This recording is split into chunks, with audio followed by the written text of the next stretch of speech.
تقی الدین کوئی ایسا اناڑی بھی نہیں تھا. اسے سلطان ایوبی کے یہ الفاظ یاد تھے کہ اپنے آپ کو بادشاہ سمجھ کر کسی کو حکم نہ دینا اور میدان جنگ میں جا کر اپنی غلطیوں سے چشم پوشی نہ کرنا.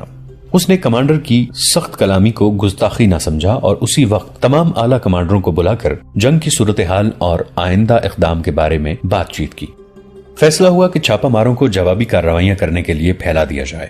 رسد کے راستے کو بھی چھاپا مار اپنی حفاظت میں لے لیں. فوج کے متعلق یہ فیصلہ ہوا کہ اسے 3 حصوں میں تقسیم کر کے دشمن پر 3 اطراف سے حملہ کیا جائے. تقی الدین نے اپنے پاس جو محفوظہ رکھا وہ خاصا کم تھا. اس تقسیم اور ترتیب سے یہ فائدہ ہوا کہ فوج اس علاقے سے نکل گئی جہاں پانی نہیں تھا. ریت اور ٹیلوں کا سمندر تھا مگر فوج بکھر گئی. دشمن نے تینوں حصوں پر حملہ کر کے انہیں اور زیادہ بکھیر دیا. جانی نقصان بہت ہونے لگا. نہایت تیزی سے کمانڈروں نے اپنے اپنے رستوں کو الگ الگ کر کے اسی نوعیت کی جنگ شروع کر دی جو انہیں سلطان ایوبی نے سکھائی تھی. مگر صاف پتہ چل رہا تھا کہ وہ جیت نہیں سکیں گے. انہوں نے جذبہ قائم رکھا. رسد اور کمک کا سوال ہی ختم ہو گیا. وہ شب خون مارتے اور کھانے پینے کے لیے کچھ حاصل کر لیتے تھے. چھاپا مار دستے نہایت جانبازی سے شب خون مارتے اور دشمن کا نقصان کرتے اور جو ہاتھ لگتا وہ مختلف دستوں تک پہنچا دیتے. مرکزی کمان ختم ہو چکی تھی. تقی الدین اپنے عملے کے ساتھ بھاگتا دوڑتا رہتا تھا. جذبے کی حد تک وہ مطمئن تھا. اسے کہیں سے بھی ایسی اطلاع نہ ملی کہ کسی دستے یا جماعت نے ہتھیار ڈال دیے ہوں. جنگ چھوٹے چھوٹے مارکوں اور جھڑپوں میں تقسیم ہوتے ہوتے آدھے سوڈانیوں تک پھیل گئی. مسلمان کمانڈروں نے فردن فردن یہ فیصلہ کر لیا کہ وہ چھاپا مار قسم کی جنگ لڑتے رہیں گے. سوڈان سے نکلیں گے نہیں. دشمن کا نقصان بھی ہو رہا تھا. ایک وقت آ گیا جب دشمن پریشان ہو گیا کہ مسلمانوں کو سوڈان سے کس طرح نکالا جائے. مسلمان فوجی صحراؤں، بیابانوں، دیہاتی آبادیوں میں پھیل گئے تھے. اب مرکز کو یہ بھی نہیں پتا چلتا تھا کہ جانی نقصان کتنا ہو چکا ہے اور کتنی نفری باقی ہے. یہ اندازہ ضرور ہو رہا تھا کہ دشمن بھی مصیبت میں مبتلا ہے اور اب وہ مصر پر حملہ نہیں کر سکے گا. مگر اس طریقہ جنگ سے کوئی ٹھوس فائدہ حاصل نہیں کیا جا سکتا تھا. کوئی علاقہ فتح نہیں کیا جا سکتا تھا کیونکہ فوج مرتی جا رہی تھی. ان حالات میں تقی الدین نے سلطان ایوبی کو اپنے کمانڈر کی زبانی پیغام بھیجا. اس نے کہا کہ سوڈان کی مہم صرف اسی صورت میں کامیاب ہو سکتی ہے کہ اسے کمک مل جائے. اس کی تمام فوج چھاپا مار پارٹیوں میں بٹ گئی تھی. ان پارٹیوں کی کارروائیوں سے فائدہ اٹھانے کے لیے مزید فوج کی ضرورت تھی. تقی الدین نے سلطان ایوبی سے پوچھا تھا کہ کمک نہ مل سکے تو کیا وہ سوڈان میں بکھری ہوئی فوج کو یکجا کر کے مصر واپس آ جائے. مصر میں جو فوج تھی وہ مصر کے اندرونی حالات اور سرحدوں کی حفاظت کے لیے بھی ناکافی تھی. اسے محاذ پر لے جانے کا سوال ہی پیدا نہیں ہوتا تھا. سلطان ایوبی پسپائی کے قائل نہیں تھے. ان کے لیے یہ فیصلہ کرنا مشکل ہو گیا کہ وہ اپنے بھائی کو پسپائی کا حکم دیں یا نہیں. لیکن حقائق انہیں مجبور کر رہے تھے. وہ کمک نہیں دے سکتے تھے. وہ خود کمک کی ضرورت محسوس کر رہے تھے. وہ گہری سوچ میں پڑ گئے. تقی الدین کے اس قاصد نے سلطان ایوبی کو جنگ کی صورتحال تو بتا دی لیکن صلیبیوں اور سوڈانیوں نے وہاں جو ایک نیا محاذ کھول دیا تھا وہ نہ بتایا. غالباً اس کمانڈر کو معلوم نہ ہوگا. ایسے انکشافات بہت بعد میں ہوئے تھے. تقی الدین کی فوج 10-10 12-12 کی ٹولیوں میں بکھر کر لڑ رہی تھی. بعض علاقوں میں خانہ بدوشوں کے جھونپڑے تھے اور بعض میں خیمے. بعض جگہیں ہری بھری اور سرسبز تھیں اور بیشتر علاقے بنجر، ویران اور ریگستان تھے. ایک شام 3 چھاپا مار اور مجاہدین واپس اپنے ایک سینئر کمانڈر کے پاس آئے. ان میں 2 زخمی تھے. انہوں نے سنایا کہ اس پہاڑی میں 21 افراد تھے اور 22واں پارٹی کمانڈر تھا. دن کے وقت یہ پارٹی ایک جگہ چھپی ہوئی تھی. پارٹی کا کمانڈر ادھر ادھر اس طرح ٹہل رہا تھا جیسے پہرا دے رہا ہو یا کسی کی راہ دیکھ رہا ہو. ایک سوڈانی شتر سوار گزرا اور پارٹی کمانڈر کو دیکھ کر رک گیا. کمانڈر اس کے پاس گیا اور معلوم نہیں اس کے ساتھ کیا باتیں کی.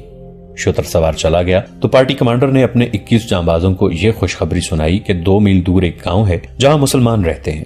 اس شتر سوار نے پارٹی کو اپنے گاؤں میں مدعو کیا ہے. رات کو گاؤں والے پارٹی کو اپنا مہمان رکھیں گے اور دشمن کی ایک جمعیت کی جگہ بھی بتائیں گے. تمام جانباز بہت خوش ہوئے. کھانا دانا ملنے کے علاوہ دشمن پر حملے کا موقع بھی مل رہا تھا. سورج غروب ہوتے ہی یہ سب اس گاؤں کی طرف چل دیے. وہاں جا کے دیکھا کہ صرف 3 جھونپڑے تھے. ادھر ادھر درخت اور پانی بھی تھا. سپاہیوں کو جھونپڑوں کے باہر ڈیرے ڈالنے کو کہا گیا. پارٹی کمانڈر ایک جھونپڑے میں چلا گیا. باہر مشعلیں جل رہی تھیں. سب کو کھانا دیا گیا. پارٹی کمانڈر نے کہا کہ سب سو جاؤ. حملے کے وقت انہیں جگا لیا جائے گا. تھکے ہوئے سپاہی سو گئے.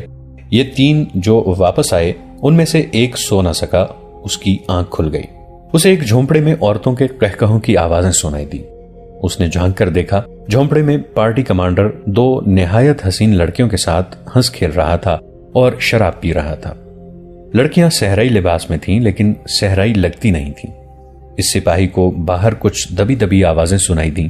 چاندنی میں اس نے دیکھا کہ بہت سے آدمی آ رہے تھے جن کے ہاتھوں میں برچیاں اور تلواریں تھیں۔ سپاہی جھونپڑے کی اوٹ میں ہو گیا اور دیکھتا رہا کہ یہ کون لوگ ہیں۔ جھونپڑے میں کوئی داخل ہوا، اس کی آواز سنائی دی۔ کیوں بھائی، کام کر دیں؟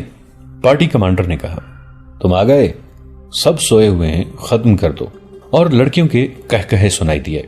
وہ آدمی جو آ رہے تھے سوئی ہوئی پارٹی پر ٹوٹ پڑے۔ کچھ تو سوتے میں ہی ختم ہو گئے، جو جاگ اٹھے انہوں نے مقابلہ کیا۔ یہ سپاہی چھپا ہوا دیکھتا رہا۔ اسے اپنے اور ساتھی بھاگتے نظر آئے۔ موقع دیکھ کر یہ سپاہی بھی بھاگ اٹھا اور اپنے 2 ساتھیوں سے جا ملا۔ وہ دونوں زخمی تھے۔ کسی نے ان کا تعاقب نہ کیا۔ یہ معلوم نہیں ہو سکا کہ پارٹی کمانڈر شتر سوار کے دیے ہوئے لالچ میں آ گیا تھا یا وہ پہلے سے ہی دشمن کا ایجنٹ تھا اور اپنے آدمیوں کو مروانے کا موقع دیکھ رہا تھا۔ بہرحال یہ انکشاف ہوا کہ دشمن نے بکھرے ہوئے مسلمان دستوں کو ختم کرنے یا اپنے ہاتھ میں کرنے کے لیے لڑکیوں کو استعمال کرنا شروع کر دیا ہے۔ دشمن انسانی فطرت کی کمزوریوں کو استعمال کر رہا تھا۔ ان حالات میں لڑنے والے سپاہی کو پیٹ اور جنس کی بھوک بہت پریشان کیا کرتی ہے۔ دشمن مجاہدین کو ڈھونڈ ڈھونڈ کر حملے الگ کر رہا تھا اور نفسیاتی ہتھیار بھی استعمال کر رہا تھا۔ ایسے چند اور واقعات ہوئے۔ مجاہدین کو خبردار کیا گیا کہ کسی کے جھانسے میں نہ آئیں۔ ایسے بہت سے واقعات میں ایک واقعہ قابل ذکر ہے۔ چھاپا مار دستے کا ایک کمانڈر عطاء الہاشم ایک جگہ بیٹھا ہوا تھا۔ اس کا دستہ 3-4 پارٹیوں میں بکھرا ہوا تھا۔ یہ مصر سے آنے والی رسد کا راستہ تھا۔ عطاء الہاشم نے صرف ایک دستے سے، جس کی نفری 100 سے کچھ کم تھی، رسد کے تمام تر راستے کو محفوظ کر دیا تھا۔ رسد پر چھاپا مارنے والے دشمن کا اس نے بہت نقصان کیا تھا۔ اس کے جانباز اچانک جھپٹ پڑتے تھے۔ سوڈانیوں نے انہیں ختم کرنے کے لیے بہت جتن کیے، لیکن 5-6 جانبازوں کو شہید کرنے کے سوا انہیں کوئی کامیابی حاصل نہ ہوئی۔ عطاء الہاشم ٹیلوں میں ڈھکی ہوئی ایک جگہ پر بیٹھا تھا۔ اس کے ساتھ 6-7 جانباز تھے۔ یہ اس نے ہیڈ کوارٹر بنا رکھا تھا۔ اسے صحرائی خانہ بدوشوں کے لباس میں 2 لڑکیاں ایک ادھیڑ عمر آدمی کے ساتھ نظر آئیں۔ عطاء الہاشم کو دیکھ کر تینوں اس کے آس پاس آ گئے۔ لڑکیاں سوڈانی معلوم ہوتی تھیں، لیکن انہوں نے جو لباس پہن رکھا تھا وہ بہروپ لگتا تھا۔ ان کے چہروں پر گرد تھی، چہرے اداس تھے اور تھکن بھی معلوم ہوتی تھی۔ لڑکیاں ادھیڑ عمر آدمی کے پیچھے ہو گئیں۔ یہ جھجک اور شرم کا اظہار تھا۔ اس آدمی نے کچھ مصری اور کچھ سوڈانی زبان میں کہا کہ وہ مسلمان ہے اور یہ دونوں اس کی بیٹیاں ہیں۔ وہ بھوک سے مر رہے ہیں۔ اس نے کھانے کے لیے کچھ مانگا۔ عطاء الہاشم سوڈان کی زبان جانتا تھا۔ وہ چھاپا مار تھا۔ سوڈانی علاقے میں کمانڈو کارروائیوں کی کامیابی کے لیے اس نے سوڈانی زبان سیکھی تھی۔ اس کے پاس خوراک کی کمی نہیں تھی۔ وہ رسد کا محافظ تھا۔ 2-3 بار رسد گزری تھی جس میں سے اس نے اپنے دستے کے لیے بہت سارا راشن اپنے پاس رکھ لیا تھا۔ اس نے ان تینوں کو کھانا دیا اور پوچھا کہ وہ کہاں سے آئے ہیں اور کہاں جا رہے ہیں۔ اس آدمی نے کسی گاؤں کا نام لیا اور کہا کہ ان کا گاؤں جنگ کی زد میں آ گیا ہے۔ کبھی سوڈانی آ جاتے تھے، کبھی مسلمان، دونوں گھر میں کھانے کی کوئی چیز نہیں چھوڑتے تھے۔ وہ ان لڑکیوں کو فوجیوں سے چھپاتا پھرتا تھا۔ آخر تنگ آ کر گھر سے نکل کھڑا ہوا۔ وہ لڑکیوں کی عزت بچانا چاہتا تھا۔ اس نے بتایا کہ وہ چونکہ مسلمان ہے اس لیے کوشش میں ہے کہ مصر چلا جائے، مگر ممکن نظر نہیں آتا۔ اس نے عطاء الہاشم سے کہا کہ وہ انہیں مصر پہنچا دے۔ اس کے ساتھ ہی اس نے پوچھا، تم لوگ اس جگہ کب تک رہو گے؟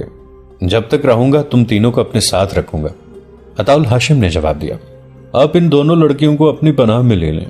ادھیڑ عمر آدمی نے کہا، میں چلا جاتا ہوں۔ میں یہ دیکھ کر حیران ہو رہی ہوں کہ آپ کی زندگی کتنی دشوار ہے۔ ایک لڑکی نے معصوم لہجے میں کہا اور پوچھا، آپ کو اپنا گھر اور بیوی بچے یاد نہیں آتے؟ سب یاد آتے ہیں، عطاء الہاشم نے جواب دیا، لیکن میں اپنے فرض کو نہیں بھول سکتا۔ یوں معلوم ہوتا تھا جیسے کھانا کھا کر اور پانی پی کر ان کے جسموں میں نئی جان اور نئی روح پیدا ہو گئی ہے۔ ایک لڑکی خاموش ہو گئی اور دوسری کی زبان رواں ہو گئی۔ اس نے جتنی بھی باتیں کی ان میں عطاء الہاشم اور اس کے جانبازوں کے لیے ہمدردی تھی۔ اس نے یہ بھی کہا کہ آپ لوگ وطن سے اتنی دور آ کر جانے کیوں ضائع کرتے ہیں؟ عطاء الہاشم اٹھ کھڑا ہوا۔ اس نے تینوں کو اٹھایا اور اپنے آدمیوں کو بلا لیا۔ انہیں کہا کہ اس سوڈانی کے پاؤں رسیوں سے باندھ کر میرے گھوڑے کے پیچھے باندھ دو۔ انہوں نے اسے گرا کر پاؤں باندھ دیے اور گھوڑا کھول کر لے آئے۔ رسی کا ایک سرا گھوڑے کی زین کے ساتھ باندھ دیا۔ عطاء الہاشم نے ایک سپاہی سے کہا کہ گھوڑے پر سوار ہو جاؤ۔ وہ سوار ہو گیا۔ عطاء الہاشم نے لڑکیوں کو اکٹھا کھڑا کر کے 2 تیر انداز بلائے۔ انہیں کہا کہ میرے اشارے پر لڑکیوں کی آنکھوں کے درمیان ایک ایک تیر چلا دیں اور گھڑ سوار گھوڑے کو ایڑ لگا دیں۔ گھوڑے کے پیچھے سوڈانی بندھا ہوا زمین پر پڑا تھا۔ اسے معلوم تھا کہ گھوڑا دوڑے گا تو اس کا کیا حشر ہوگا۔ تیر اندازوں نے ایک ایک تیر کمانوں میں ڈال لیا اور گھڑ سوار نے باگیں تھام لی۔ عطاء الہاشم نے سوڈانی لڑکیوں اور آدمی سے کہا، میں تم تینوں کو صرف ایک بار کہوں گا کہ اپنی اصلیت بتا دو، جس مقصد کے لیے آئے ہو صاف بتا دو، ورنہ اپنے انجام کے لیے تیار ہو جاؤ۔ خاموشی طاری ہو گئی۔ لڑکیوں نے گھوڑے کے پیچھے بندھے ہوئے اپنے ساتھی کو دیکھا، وہ بھی خاموش تھا۔ انہوں نے آنکھوں ہی آنکھوں میں آپس میں مشورہ کر لیا۔ سوڈانی نے کہا کہ وہ اپنا آپ ظاہر کر دے گا۔ عطاء الہاشم اس کے پاس بیٹھ گیا اور کہا کہ وہ سچ بولے گا تو اسے کھولا جائے گا۔ اس آدمی نے کہا، او پتھر دل انسان، تیرے پاس اتنی خوبصورت لڑکیاں لایا ہوں اور تو انہیں تیروں کا نشانہ بنا رہا ہے۔ انہیں اپنے پاس رکھ لے اور اپنے دستے کو سمیٹ کر یہاں سے چلا جا۔ اگر یہ قیمت تھوڑی ہے تو اپنی قیمت بتا، سونے کے سکے مانگ، کچھ اور مانگ، شام سے پہلے لا دوں گا۔ عطاء الہاشم اٹھا اور سوار سے کہا، گھوڑا دل کی چال 15-20 قدم چلاؤ۔ گھوڑا چل پڑا۔ چند قدم گیا تو سوڈانی بل بلا اٹھا۔ عطاء الہاشم نے کہا، رک جاؤ۔ گھوڑا رکا تو عطاء الہاشم نے اس کے پاس جا کر کہا کہ وہ سیدھی باتیں کرنے پر آ جائے۔ وہ مان گیا۔ اس نے بتا دیا کہ وہ سوڈانی جاسوس ہے اور صلیبیوں نے اسے ٹریننگ دی ہے۔ لڑکیوں سے متعلق اس نے بتایا کہ مصر کی پیدائش ہیں اور صلیبیوں نے انہیں تخریب کاری کے فن کا ماہر بنا رکھا ہے۔ عطاء الہاشم نے اس کے پاؤں کھول دیے اور اسے اپنے پاس بٹھا کر باتیں پوچھی۔ اس نے بتایا کہ اسے یہ کام دیا گیا ہے کہ سوڈان میں پھیلے ہوئے مسلمان کمانڈروں کو لڑکیوں یا سونے چاندی کا چکمہ دے کر انہیں اور ان کے سپاہیوں کو ختم یا قید کرا دیا جائے یا انہیں اپنے ہاتھ میں لے لیا جائے۔ اس نے بتایا کہ عطاء الہاشم نے رسد کا راستہ ایسی خوبی سے محفوظ کر رکھا تھا کہ صلیبی اور سوڈانی چھاپہ ماروں کا جانی نقصان بھی ہوا اور رسد بھی نکل گئی۔ اسے یہ مشن دے کر بھیجا گیا تھا کہ عطاء الہاشم کو ان لڑکیوں سے اندھا کر کے اسے قتل کر دے یا ایسے پھندے میں لے آئے کہ اسے قتل یا قید کر دیا جائے، اور اگر وہ ایمان کا کچا ثابت ہوا تو اسے اپنے ساتھ ملا لیا جائے گا۔ یہ سوڈانی حیران تھا کہ عطاء الہاشم نے اتنی خوبصورت لڑکیوں کو قبول کیوں نہیں کیا تھا۔ اس نے جب عطاء الہاشم سے پوچھا کہ اس نے لڑکیوں کو اور زر و جواہرات کی پیشکش کو کیوں ٹھکرا دیا ہے تو عطاء الہاشم نے مسکرا کر کہا، کیونکہ میں ایمان کا کچا نہیں۔ عطاء الہاشم نے لڑکیوں کو بھی اپنے پاس بلا لیا۔ زیادہ باتیں کرنے والی نے پوچھا کہ ان کے ساتھ کیا سلوک ہوگا۔ عطاء الہاشم نے بتایا کہ انہیں وہ کل صبح اپنے ہیڈ کوارٹر میں سالار اعلیٰ تقی الدین کے پاس لے جائے گا یا بھیج دے گا۔ اس نے سوڈانی کو لڑکیوں سمیت اس ہدایت کے ساتھ اپنے آدمیوں کے حوالے کر دیا کہ انہیں الگ الگ رکھا جائے۔ ان کی تلاشی لی گئی۔ تینوں کے پاس ایک ایک خنجر تھا۔ آدمی کے پاس ایک پوٹلی تھی جس میں حشیش بندھی ہوئی تھی۔ سورج غروب ہونے والا تھا جب اس کے دستے کی ایک ٹولی واپس آ گئی۔ اس نے اس ٹولی کو کچھ دور دور تک پھیلا دیا تھا۔ اس نے ہر کسی کو بتا دیا تھا کہ یہ تینوں جاسوس اور تخریب کار ہیں۔ ہو سکتا ہے ان کے ساتھیوں کو معلوم ہو کہ یہ یہاں ہیں اور وہ انہیں چھڑانے کے لیے حملہ کریں۔ ان انتظامات کے بعد وہ آرام کے لیے لیٹ گیا۔ وہ جگہ نشیب و فراز کی تھی۔ اس نے لیٹنے سے پہلے دیکھ لیا تھا کہ اس کے سپاہیوں نے لڑکیوں اور مرد کو کس طرح لٹایا ہے۔ وہ خود ایک ٹیلے کے ساتھ لیٹا جہاں سے وہ اپنے سپاہیوں کو نہیں دیکھ سکتا تھا۔ اس کی آنکھ لگ گئی۔ کچھ دیر بعد اس کی آنکھ کھلی۔ اس کے ذہن میں یہ لڑکیاں آئیں۔ وہ اس سوچ میں کھویا کہ یہ کتنی خوبصورت اور بظاہر کیسی معصوم سی لڑکیاں ہیں اور ان سے کتنا غلیظ اور کتنا خطرناک کام کرایا جا رہا ہے۔ اگر یہ کسی مسلمان گھرانے میں پیدا ہوئی تھی تو کسی باعزت گھرانے میں دلہنیں بن کر جاتی۔ اسے اپنی بیوی یاد آ گئی جو دلہن بن کر اس کے گھر آئی تھی تو انہی کی طرح جوان اور دلکش تھی۔ اپنی بیوی کی یاد اسے رومان انگیز تصورات میں لے گئی۔ اس ویران صحرا میں جہاں وہ موت کے ساتھ آنکھ مچولی کھیل رہا تھا، ان تصوروں نے اس پر نشہ ستاری کر دیا۔ میدان جنگ میں سپاہی ایسے ہی تصوروں اور بڑی ہی دلکش یادوں سے دل بہلایا کرتے ہیں۔ چاندنی نکھر آئی تھی۔ صحرا کی چاندنی بڑی ہی شفاف اور خنک ہوا کرتی ہے۔ اس کی خنکی میں ایسا تاثر ہوتا ہے جو ذہن اور دل سے موت کے خوف کو دھو ڈالتا ہے۔ عطاء الہاشم اٹھا اور اس انداز سے خرامہ خرامہ اس جگہ گیا جہاں لڑکیاں سوئی ہوئی تھیں، جیسے وہ حفاظتی انتظامات کا معائنہ کرنے جا رہا ہو۔ وہ اکٹھی سو رہی تھیں۔ ان کے ارد گرد سپاہی سوئے ہوئے تھے۔ سوڈانی آدمی کچھ دور 3 سپاہیوں کے نرغے میں سویا ہوا تھا۔ عطاء الہاشم نے ایک لڑکی کے پاؤں کو اپنے پاؤں سے دبایا۔ لڑکی کی آنکھ کھل گئی۔ عطاء الہاشم کو چاندنی میں پہچان کر وہ اٹھ بیٹھی۔ عطاء الہاشم نے اسے اٹھنے اور ساتھ چلنے کا اشارہ کیا۔ لڑکی اس مسرت کے ساتھ اٹھی کہ اس پتھر جیسے کمانڈر پر اس کی جوان نسوانیت کا جادو چل گیا ہے۔ وہ اس کے ساتھ چل پڑی۔ عطاء ہاشم نے دیکھا کہ اس کے سپاہی کیسی بے ہوشی کی نیند سوئے ہوئے ہیں کہ انہیں یہ خبر بھی نہیں کہ کوئی آدمی ان کے درمیان سے لڑکی کو اٹھا کر لے جا رہا ہے۔ اسے اپنے سپاہیوں پر غصے کی بجائے ترس آ گیا جو ایک غیر یقینی سی جنگ لڑ رہے تھے۔ کسی باقاعدہ کمان اور کنٹرول کے باوجود وہ نظم و ضبط کی پابندی کر رہے تھے۔ لڑکی کو وہ اپنی جگہ لے گیا۔ لڑکی کے سر پر اب اوڑھنی نہیں تھی۔ چاندنی اس کے بکھرے ہوئے بالوں کو سونے کے تاروں کا رنگ دے رہی تھی۔ وہ کچھ دیر لڑکی کو دیکھتا رہا اور لڑکی اسے دیکھتی رہی۔ لڑکی نے نشیلی سی آواز میں مسکرا کر کہا، میں حیران ہوں، آپ ڈر کیوں رہے ہیں؟ مجھے آپ کے پاس آپ ہی کے لیے لایا گیا ہے۔ کیا آپ میری ضرورت محسوس نہیں کرتے؟ وہ اسے چپ چاپ دیکھتا رہا جیسے بت بن گیا ہو۔ لڑکی نے اس کا ہاتھ پکڑ کر اپنے ہونٹوں کے ساتھ لگایا اور بولی، میں جانتی ہوں آپ نے مجھے کیوں بلایا ہے۔ آپ کیا سوچ رہے ہیں؟ میں سوچ رہا ہوں کہ تمہارا باپ میری طرح کا ایک مرد ہوگا۔ عطاء ہاشم نے اس کے ہاتھ سے اپنا ہاتھ چھڑا کر کہا، میں بھی باپ ہوں۔ ہم دونوں باپوں میں زمین اور آسمان جتنا فرق ہے۔ وہ باپ کتنا بے غیرت ہے اور میں ہوں کہ غیرت کی پاسبانی کے لیے اپنے بچوں کو یتیم کرنے کی کوشش کر رہا ہوں۔ میرا کوئی باپ نہیں، لڑکی نے کہا۔ دیکھا ہوگا اس کی موت یاد نہیں، مر گیا تھا یہ بھی یاد نہیں، اور ماں کچھ بھی یاد نہیں، لڑکی نے کہا۔ یہ بھی یاد نہیں کہ میں کسی کے گھر میں پیدا ہوئی تھی یا کسی خانہ بدوش کے خیمے میں، مگر یہ وقت ایسی بے مزہ باتیں کرنے کا نہیں ہے۔ ہم سپاہی یادوں سے مزے حاصل کیا کرتے ہیں، عطاء ہاشم نے کہا۔ میں چاہتا ہوں کہ تمہارے ذہن میں بھی تمہارے ماضی کی چند ایک یادیں تازہ کر دوں۔ میں بجائے خود ایک حسین یاد ہوں، لڑکی نے کہا۔ جس کے ساتھ تھوڑا سا وقت گزار جاتی ہوں وہ ہمیشہ یاد رکھتا ہے، میری اپنی کوئی یاد نہیں۔ اپنے آپ کو حسین نہیں، ایک غلیظ یاد کہو، عطاء ہاشم نے کہا۔ مجھے تمہارے جسم سے صلیبیوں کے، سوڈانیوں کے، مسلمانوں اور بڑے ہی غلیظ انسانوں کے گناہوں کی بو آ رہی ہے۔ تم میرے قریب آؤ گی تو مجھے متلی آ جائے گی۔ تمہیں کوئی مرد یاد نہیں رکھتا ہوگا۔ تم جیسی لڑکیوں کے شکاری آج یہاں اور کل وہاں ہوتے ہیں، دوسرا شکار مل جاتا ہے تو پہلے کو بھول جاتے ہیں۔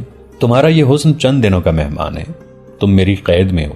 میں تمہارا یہ چہرہ اس وقت سزا کے طور پر زخمی کر کے ہمیشہ کے لیے مکروہ بنا سکتا ہوں، مگر ایسی ضرورت نہیں۔ یہ صحرا، شراب، حشیش اور بدکاری تمہیں سال کے اندر اندر مرجھایا ہوا پھول بنا دے گی جسے لوگ اٹھا کر باہر پھینک دیتے ہیں۔ یہ صلیبی اور یہ سوڈانی تمہیں بھیک مانگنے کے لیے باہر نکال دیں گے۔ تم بڑے ہی گھٹیا انسانوں کے لیے تفریح کا ذریعہ بن جاؤ گی۔ عطاء ہاشم کے لہجے میں ایسا ٹھہراؤ اور ایسا تاثر تھا کہ لڑکی کی ذہنی کیفیت میں ہلچل سی پیدا ہو گئی۔